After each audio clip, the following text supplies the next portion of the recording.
Wanneer ek die reguitlyn wil teken, is daar nog 'n metode wat ons noem die dubbelafsnitmetode.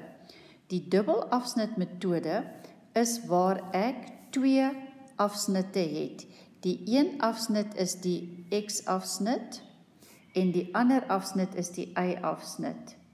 Vir die x-afsnit stel ek vir y gelyk aan 0. Vir die y-afsnit stel ek vir x gelyk aan 0. So ek begin met die vergelyking eers, y gelyk aan 2x plus 1.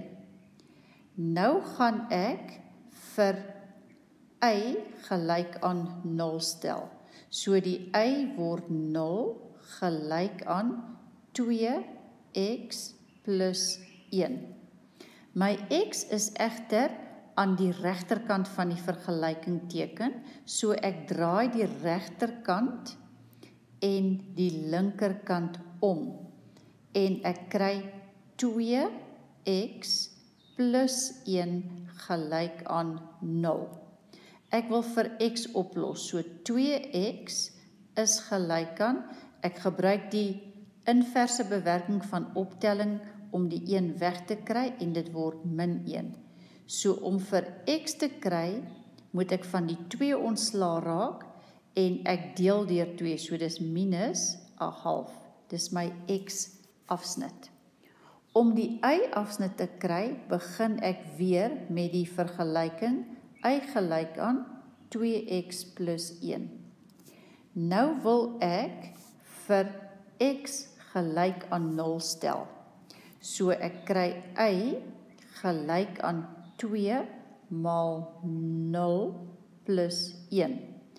Y gelyk aan 0, voorkeurorde van bewerkings, plus 1. So y is gelyk aan 1. Wanneer ek op die assestelsel sou gaan kyk, dan sien ek op die x-as, hier is die x-as, x positief, x negatief, hier is die y-as, y positief, y negatief.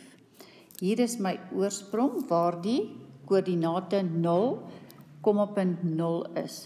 Nou tussen 0 en min 1 wat daar is my grafiek se x-afsnit presies in die middel by minus 1/2. Wanneer ek na die y-as toe gaan en my y-as hardloop daar, vertikaal, dan tussen die oorsprong hier en die y-afsnit daar, is dit presies waar die y-waarde positief 1 is. En as ek die y-afsnit en die x-afsnit sou verbind, dan kry ek die grafiek van die reguitlyn y gelyk aan 2x plus 1.